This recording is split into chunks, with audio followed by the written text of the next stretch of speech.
masih ngerokok? Saya bilang nggak punya. Nah terus beliau jawab, nanti tak sumbang. Nah itu nanti beliau ke dalam, biasanya kadang nanti ngasih rokok, kadang ngasih rokok, kadang ngasih minuman, kadang ngasih makanan. Udah, dia tiap hari begitu. Nah, dan tiap hari. Hidupnya waktu di pondok saya hobi. Setiap hari saya punya program, setiap hari tangan saya harus megang anggota badannya Mbak Yai. Terus tiap hari. Paling tidak saya harus mijit kakinya Mbak Yai. Paling tidak itu. Saya harus mijit kakinya Mbak Yai. Minimalnya mijit kaki, maksimalnya mijit seluruh anggota badannya. Yang kedua, saya punya program waktu zaman saya di pondok. Saya minimalnya 1 hari harus bisa nyapu di sudut rumah Mbak Yai. Kalau ada kotoran harus saya bersihkan. Itu di rumahnya Mbak Yai. Itu saya punya program. Nah, di depan rumahnya Mbak Yai itu kotor. Sebelum saya ke situ, di situ itu tidak ada orang Senori itu yang punya WC. Yang punya WC permanen di rumah itu nggak ada. Hatta orang kaya-kaya nggak ada yang punya. Karena apa? Karena orang Senori punya WC-nya itu rata-rata di luar WC darurat. Hatta kiai-kiai itu WC-nya darurat. Saya nggak tega banget kan. Nah, jadi begitu saya di situ, saya pesan, saya ajak teman-teman, yuk kita bikin sepiteng, kita bikin toilet di dalam, buat keluarga dalam, terus di pondok juga yuk kita bikin. Nah, jadi tak habis biniam waktu saya di pondok,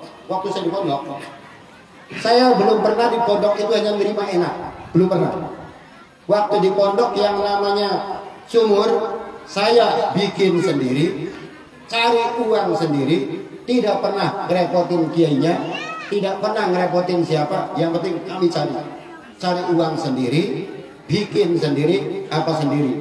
Loh di zaman sekarang giliran kesini ganti, sudah dibikinin WC dirusak sama santri, dibikinin sumur dihancurin sama santri, halamannya sudah dikasih bersih di siapa dikotorin sama santri, santrinya hanya bisa ngotorin doang. Tuh dulu waktu saya di pondok saya paling rajin. Kenapa? Karena saya punya prinsip, kalau saya capek, kalau saya banyak bekerja, kalau saya banyak usaha, pasti saya bakal diperhatikan oleh guru saya. Nah itu saya punya prinsip yang semacam itu. Sampai ini harus biniam, saya cerita sama anak saya semua. Insya Allah tahadus biniam mensyukur, ya bersyukur saja. Karena saya ini orang yang paling senang bebersih. Satu, saya itu orang yang paling dekat dengan ibu Nyai sampai hari ini. Saya orang paling dekat dengan keluarga Kiai sampai hari ini. Baik di Pondoan, Kiai Senori, Kiai Pekalongan, itu saya sampai hari ini saya paling dekat sampai hari ini.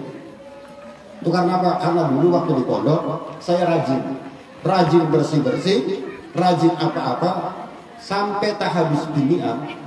Mbah Fadol itu, Mbah Madun itu, Kiai Muhammadun, Mbah Fadol, kalau ada tamu orang-orang yang hebat, beliau minta pamit pulang, belum diizini oleh Mbah Fadol. Kata Mbah Fadol, nanti jangan dulu pulang, tunggu santri saya dulu, saya punya santri goblok banget, kasihan, sampean doain. Lah itu sebelum saya datang, kiai ini, tamu ini belum dikasih pulang sama beliau. Setelah saya diundang, saya datang situ, biasanya Mbak Fadol suka ngomong sama tamu ini, Kiai, ini santri saya, Kiai, iki santriku, jenenge Gofur, arek Cirebon, goblok, bandel, nakal, ora iso diatur, sampeyan ndongakno. Nggih, iya. Lah itu setiap ada tamu, sampai tak habis biniam, mohon maaf. Seluruh santri dari mulai zamannya Mbak Memun Zubair Sarah, dari mulai zamannya Mbak Fakih Langitan, insya Allah santri yang pertama dikenalkan, ditemukan dengan Nabi Khidir alaihissalam sama Mbak Fadol itu hanya saya.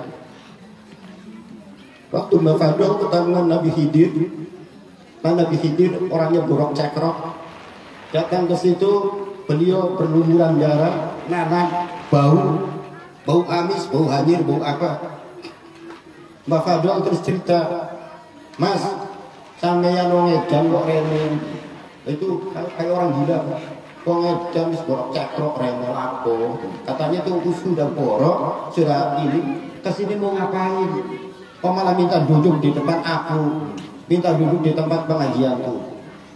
Kata beliau, ya wis aku nak ngono aku tak bali, kata tamunya ini. Kata Mbak Fadol tanya lagi, bali kok bali? Kalau mau pulang sudah pulang sana. Terus si tamu ini ngomong lagi, ya aku bodoh aku balik, aku jaluk digendong. Wah, kata Mbak Fadol, balik jaluk digendong, mau sampai gede borok cekrok, minta digendong. Tuh, baunya hanyut, minta digendong. Terus beliau ngomong lagi, digendong ya, siapa sih gendong? Terserah awakmu. Katanya terserah sama Mbak Yai. Saya ini harus digendong sama siapa? Terus Mbak Yai ngomong lagi, aku ibu nek nanti karo boku. Si tamunya akhirnya ngomong, ya wis nek ono aku balik ya digendong di karo boku balik nang terminal. Waduh itu si tamu begitu plok nempel digendong. Saya mau muntah kalau tidak di depan Mbak Yai, saya mau muntah. Ibu hadirnya. Dia berjalan, terminalnya mungkin dari sini sampai rumahnya Bait lah. Tuh, terminalnya itu dari sini sampai rumahnya Bait. Saya gendong keluar dari majelis, akhirnya kalau udah di jalan ini, udah saya gendong. Berat itu waktu di majelis. Setelah di jalan ringan. Begitu kira-kira sampai di rumahnya Mas Toha sini. Begitu sampai di rumahnya Mas Toha sini, si tamu ngomong, Mas, wis yo sampai Kenia, kono Baliho. Ini Mbak, ya udah sampai rumahnya Pak Toha situ. Si tamunya katanya sudah sampai di sini saja. Wis pulang. Ya udah. Setelah tamunya pulang, udah. Terus baju saya ini saya lepas. Karena takut nanti bikin teman-teman saya di pengajian dia bau hanyir atau apa. Begitu saya lepas baju yang kena beliau itu, saya cium ternyata bau harum. Loh, kok bau hanyir kok sekarang jadi bau harum? Udah saya pakai lagi. Karena baunya berubah, jadi saya pakai lagi. Setelah saya pakai lagi sudah saya pulang. Begitu saya pulang ternyata beliau berdiri di depan pintu. Bapak ini berdiri di depan pintu majelis nungguin saya. Akhir beliau tanya pun kalau cara tamunya apa? Cara tamunya piye? Sanjangan tamunya wis apa kene ae kono bali. Bapak menangis. Bapak menangis pun ya sudah kata tamu itu kamu sudah suruh pulang sampai di sini saja. Berarti kamu tidak nungguin saya sampai mati di sini. Kamu tidak nungguin sampai saya mati di sini, nggak apa-apa. Sekalipun dengan hati yang sangat berat, saya izin kamu pulang karena kata tamu itu kamu suruh pulang. Tamu yang tadi yang kamu gendong itu pun kata beliau itu Nabi Khidir alaihissalam.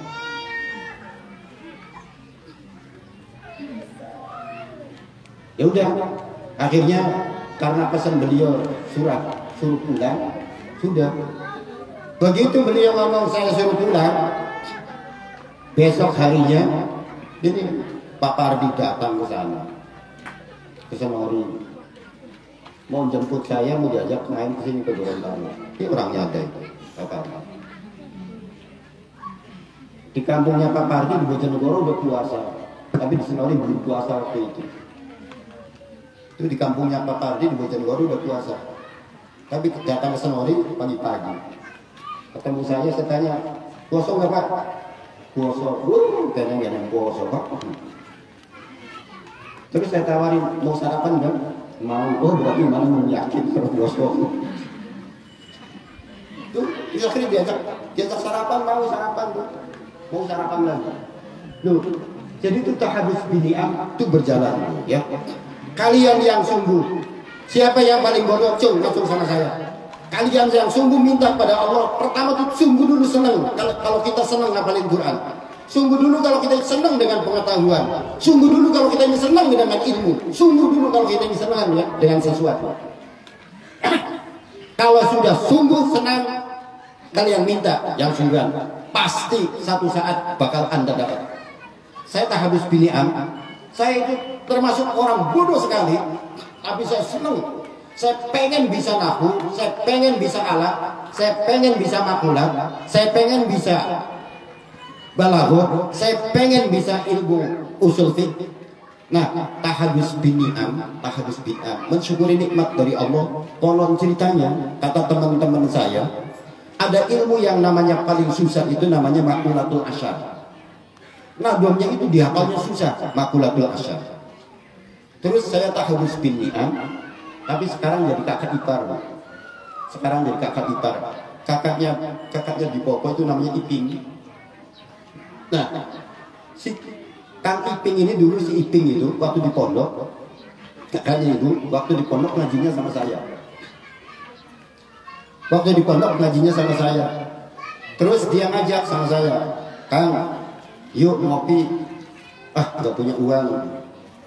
Nanti aku mau cari hutangan dulu ya.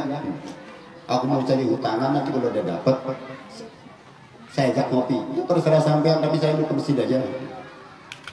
Tahadus bin ni'am itu kakak ipar ke pondok, ke asrama nyari hutangan uang.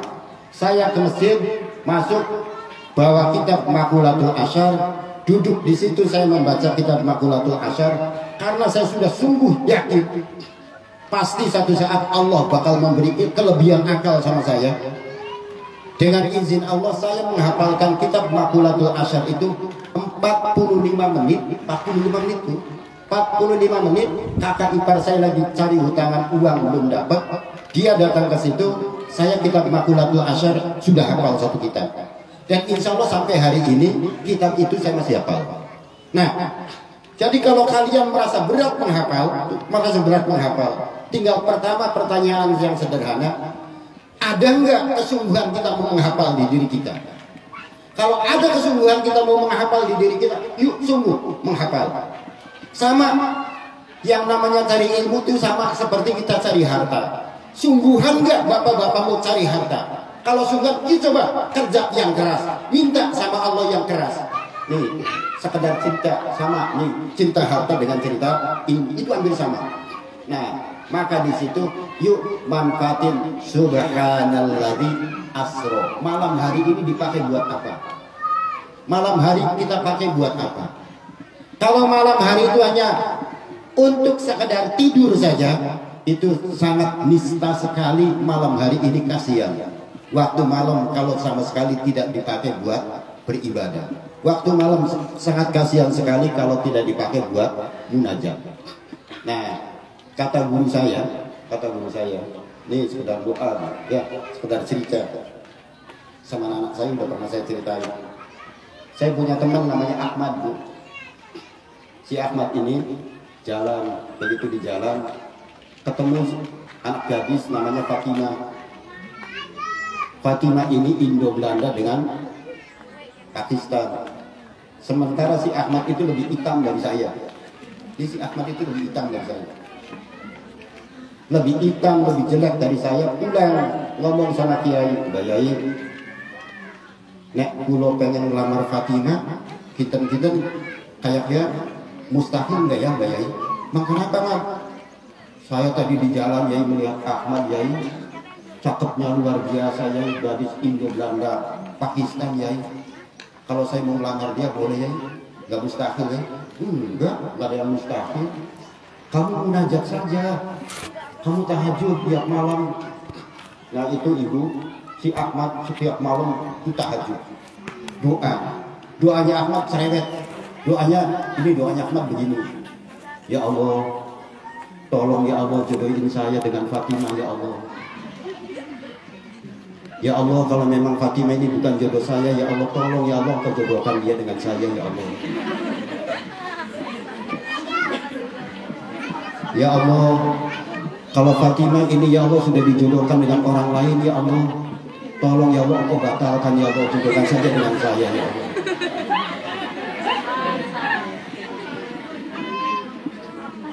Ya Allah, kalau Fatimah itu tidak suka dengan saya ya Allah karena dia cantik, aku jelek ya Allah, tolong ya Allah hatinya Engkau ubahkan supaya dia suka sama saya ya Allah. Dan itu si Ahmad doa secerewet itu. Ternyata Allah itu senang sama orang cerewet. Allah itu senang sama orang yang kalau berdoa itu cerewet. Tuh, coba sedikit saya tanya sama bapak-bapak. Kira-kira waktu nanam jagung, lihat doanya cuma gimana? Ya Allah, mudah-mudahan aku mau tanam jagung besok tumbuh. Cuma itu doang kan. Setelah tumbuh, terus berkembang sampai buah, sampai panen, giliran panen dijual harganya murah, beruntung semua. Kan nggak pernah kan waktu mau nanam, ya Allah mudah-mudahan nanti pas panen dapat yang banyak, harganya yang mahal. Nggak pernah doa sampai cerewet itu kan? Kalah tuh dengan Ahmad. Tuh Ahmad bu, harus cerewet begitu. Pendek cerita bu. Setelah Ahmad ini udah ajak 1 tahun dan dia sudah berapa kali ketemu dengan si Fatimah ini. Fatimah ini ibunya namanya Zainab. Pagi-pagi itu si Ahmad ke rumahnya Fatimah. Begitu nyampe di rumahnya Fatimah, Fatimahnya tidak ada, yang ada ibunya Zainab. Jadi ibunya ketemu sama si Ahmad. Ditanya si Ahmad, Mas, tumben Mas pagi-pagi ke sini. Oh iya Bu. Sebetulnya datang sini ada sesuatu yang mau saya sampaikan. Oh iya Mas Ahmad, gimana Mas Ahmad? Mari masuk, mari masuk. Adik Fatimahnya kemana Bu? Dia lagi jalan-jalan. Ada sesuatu Bu yang pengen saya sampaikan. Oh iya Mas, gimana? Setelah duduk di dalam ini Bu, nanti kalau saya sampaikan ada ibu terima ya alhamdulillah ibu, ada ibu tolak ya innalillahi ibu. Itu kalau ibu terima alhamdulillah, kalau ditolak ya innalillah. Akhir disampaikanlah keinginannya itu, ibu mohon maaf ibu. Jadi saya dari pondok ke sini tujuannya ibu saya mau melamar adik Fatimah. Ibunya merunduk menangis. Ibunya menangis, ibu Zainabnya ini, si jandanya ini menangis. Menangis, si Ahmadnya merenung, diem aja. Kenapa? Kalau ibunya menangis, apa aku ini terlalu jelek, saya nggak ditolak atau gimana? Ternyata ini ibu Zainab tidak lama ngangkat mukanya, ngangkat kepalanya, ngomong, Mas Ahmad, saya sebetulnya Mas Ahmad sudah 1 tahun lebih. Saya setiap malam selalu berdoa, ya Allah mudah-mudahan jodohkan saya dengan Mas Ahmad.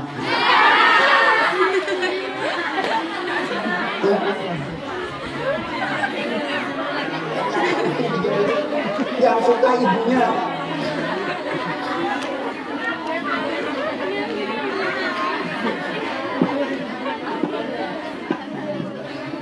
Akhir ibu ya Allah, Ahmad itu merunduk.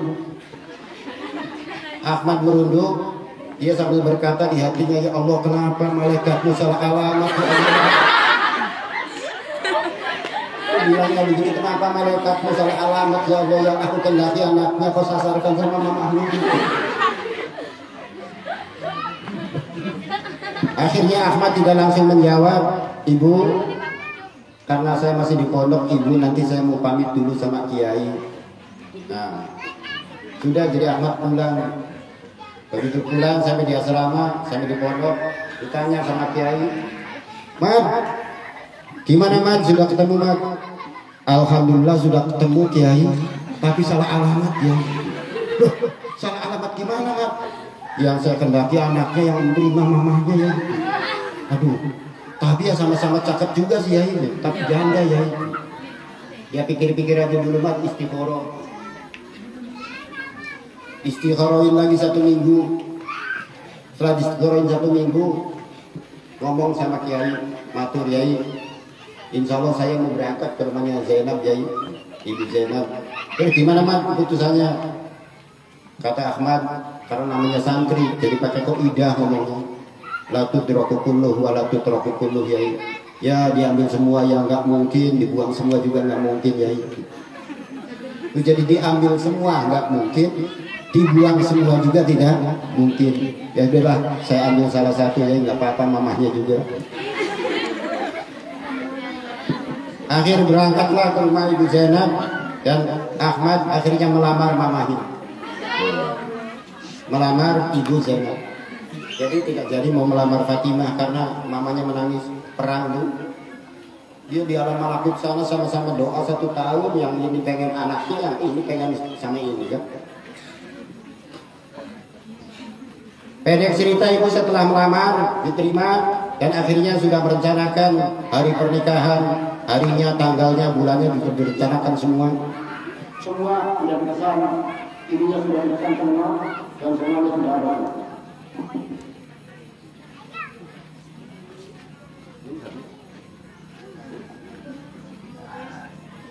Tapi sebelumnya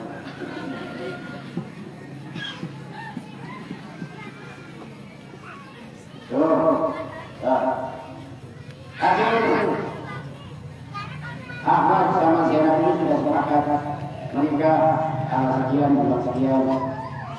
Jadi sudah pesan belum, pesan catering, pesan apa semua sudah dipesan. Semuanya sudah dipesan semua, catering apa sudah dipesan semua.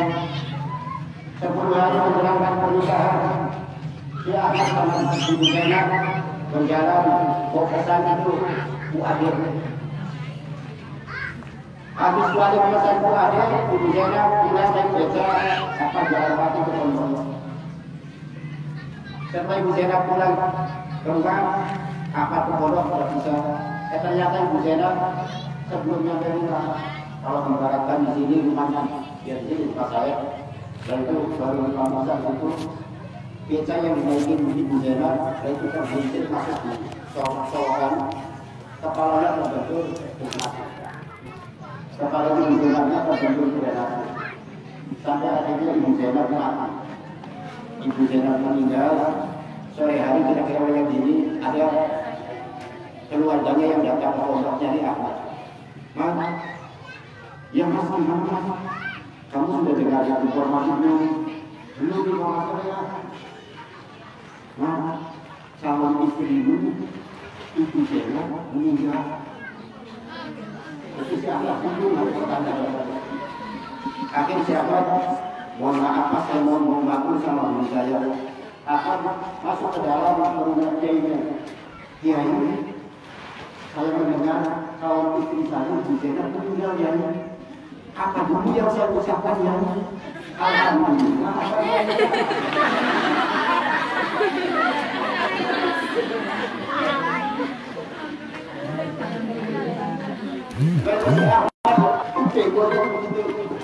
Ya Allah, ucapkan ini apa ini? Alhamdulillah. Akhirnya Ahmad mengucapkan dua-duanya. Pertama kata Ahmad, alhamdulillah rabbil alamin. Alhamdulillah, siapa tahu aku jadi jodoh sama Pak Mama. Innalillah, aku tidak punya mertua nanti. Si Ahmad kalimatnya udah. Akhirnya jenazah dulu diberesin apa tiap hari terakhir. Setelah 7 hari keluarga ini berembuk. Karena semua pesanan sudah dipesan, semua sudah dipesan, katanya takut nanti dibatalkan, nanti mereka minta kerugian terlalu banyak. Akhirnya berembuk keluarga, dimana kalau Ahmad ini dijodohkan saja dengan Fatmah. Keluarganya setuju. Pas hari yang ketujuh siapa sudah setelah kesepakatan Ahmad sudah. Ahmad, kami sudah sepakat. Bagaimana kalau kamu, karena semua ini sudah dipesan, kalau kamu kami jodohkan saja dengan Fatmah. Ahmad menunggu. Ya Allah, berarti betul ya Allah, kau punya malaikat tidak salah alamat ya Allah. Ternyata betul Fatmah adalah jodoh aku, berarti malaikat itu sungguh betul ya Allah. Kok kenapa kamu selalu sungguh ya Allah? Oh ya Allah, maafin saya kalau aku sudah sungguh dengan malaikatnya. Ternyata malaikatnya tidak salah alamat. Tapi itu si Ahmad dapat duduk dengan Fatmah.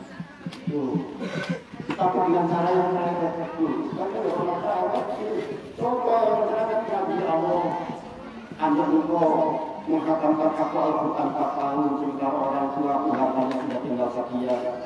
1 bulan 1 juta, 4 tahun berarti tidak mau berapa puluh juta itu Qurannya harusnya yang harus dihabiskan buat Quran. Oh kasihan kan? Terus sudah saja di Al-Quran yang harganya cukup 100.000 daripada kami tak tahu ya Allah azan. Ini jangan naik sama Allah, jadi jangan nangis doang sama angin saja. Oh ya, Tuh. Subhanallahi asra bi 'abdihi lailan minal masjidil haram ilal masjidil aqsa.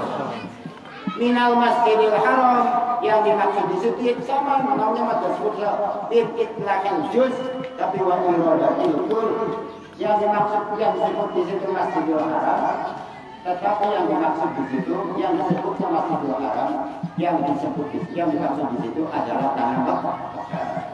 Nah ini bapak-bapak ibu-ibu orang KUA biasanya ditugasin sama orang Menak, orang Kementerian Agama Kabupaten itu biasanya di masjid urus masalah arah biasanya carinya dengan menggunakan media DPR. Dengan menggunakan media DPR. Sementara kata Imam Ibnu Abbas radhiyallahu anhu Al-Ka'bah kiblatun li ahli masjid. Ka'bah itu kiblatnya orang yang ada di Masjidil Haram. Al-Ka'bah kiblatun li ahli masjid. Itu Ka'bah itu kiblatnya orang yang ada di Masjidil Haram. Wal masjid kiblatun li ahli haram. Sedangkan masjid itu adalah kiblatnya orang-orang yang ada di tanah Arab. Masjidil Haram kiblatnya orang yang ada di tanah Arab. Wal haram kiblatun li ahli masyriq wal maghrib. Tanah Arab itu kiblatnya orang yang ada di Arab Timur dan di Arab Barat. Jadi orang di Arab Barat, Arab Timur kiblatnya adalah tanah Arab. Bukankah Arab? Itu kata tafsirnya Imam Ibnu Abbas tentang masalah itu. Ulangi lagi. Al-Ka'bah kiblatun li ahli masjid.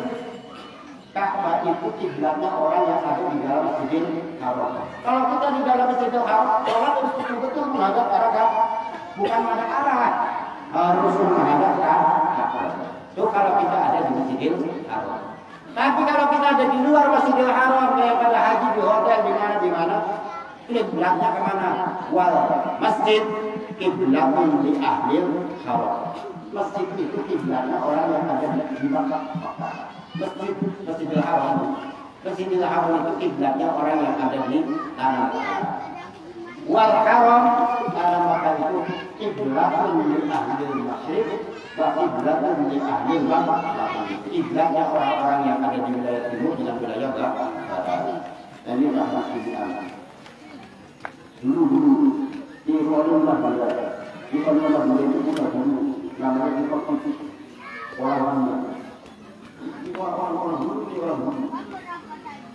orang sekarang sampai sekarang kalau mau taklim, mau hormat itu kayak sudah gak enak. Ki Khalil itu punya waktu di Mekah, Ki Khalil itu Mbak Khalil Madura itu waktu di Mekah gak pernah kencing, gak pernah berak di tanah Mekah. Jadi beliau kalau pengen kencing, pengen berak itu keluar, tidak pernah di Masjidil Haram. Keluar ke Tanjung, jaraknya dari Mekah ke Tanjung itu 80 km. Bayang itu berak keluar dulu ke Tanjung. Jangan orang sekarang, Pak, orang sekarang jangankan mau ke Tanjung, sudah di dalam masjid pun, itu di Masjidil Haram, di bawah ada WC, ada apa semua lengkap. Ada toilet, ada apa. Nah itu mereka berak itu udah di situ. Saya di hadis Indian, waktu sama ibu betul kalian terus ibu ngomong Pak Paling itu ada di mana? Ya kenapa kamu berani mengatakan ini dulu mana situ Khadijah? Bukan di situ Khadijah, itu sekarang dijadikan WC umum. Toiletnya di sebelah, toilet di sebelah sini di sebelah bagi salam itu ada toilet umum di situ. Itu rumahnya Siti Khadijah. Kalau kamu begini, ini dulu mana Siti Khadijah? Kalau kamu mau di situ nggak apa tapi bapak nggak mau ngatakan. Ini rumahnya Siti Khadijah. Nah, apa nggak mau suruh nggak ada tidak. Aku udah pengen banget tipis, nggak apa lah kalau hadiah Fatihah itu sama Siti Khadijah nanti hilang tuh kain tipisnya. Udah disuruh baca Fatihah sama Siti Khadijah dengan izin Allah tuh hilang kain tipisnya itu. Tuh hilang kain tipisnya udah sama-sama itu mendingan kesana aja lurus. Kita masih jin saja. karena masjid itu di situ sama-sama bangunan, tapi dulu di situ rumahnya Maria Tauhid. Iya. Itu yang di masjid Jin itu zaman itu rumahnya Maria Tauhid. Iya. Waktu Kanjeng Nabi ketemu 5 ayat wahyu surat jin di rumah itu, Kanjeng Nabi lagi diorang sama malaikat jin mendengarkan. Nah akhirnya jin kalau masuk Islam itu diterima. Nah sekarang maka ada ya dalam ini itu dengan soal itu jelasnya namanya masuk jin. Ya. Nah kalau kita lagi bikin itu juga dalam kamu dulu di sini itu kalau bikin soal sebelah sana kita ini kan dulu. Kalau kamu itu misalnya bersama nanti di luar atau orang banyak kalau itu orang banyak soal atau itu kalau orang banyak ya itu misalnya pokoknya itu di situ orang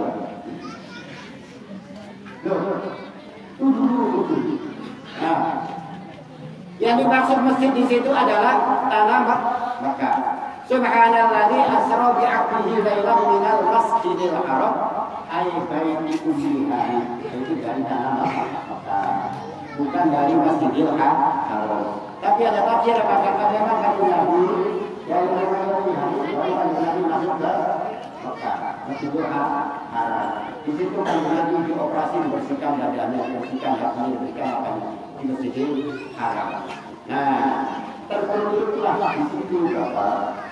Dengan yang ini, kita dituntut untuk maju, dituntut untuk maju. Kenapa? Karena setelah baginda Rasulullah SAW pulang dari Mekah, pulang dari Baitul Maqdis, Kanjeng Nabi yaitu ditanya sama orang-orang Arab, ditanya sama Abdul Quraisy, Muhammad, kalau memang kamu betul, kamu malam Baitul Maqdis, kamu berapa? Dia mau berapa berapa? Itu Kanjeng Nabi ditanya sama kamu. Kata Nabi orang aku disuruh terus ke sana, disuruh ke sana juga disuruh kemudian kecil, tapi mau menerima maka kewajiban sholat. Menerima kewajiban sholat berapa? 5 waktu. Ini hasil kesepakatan itu.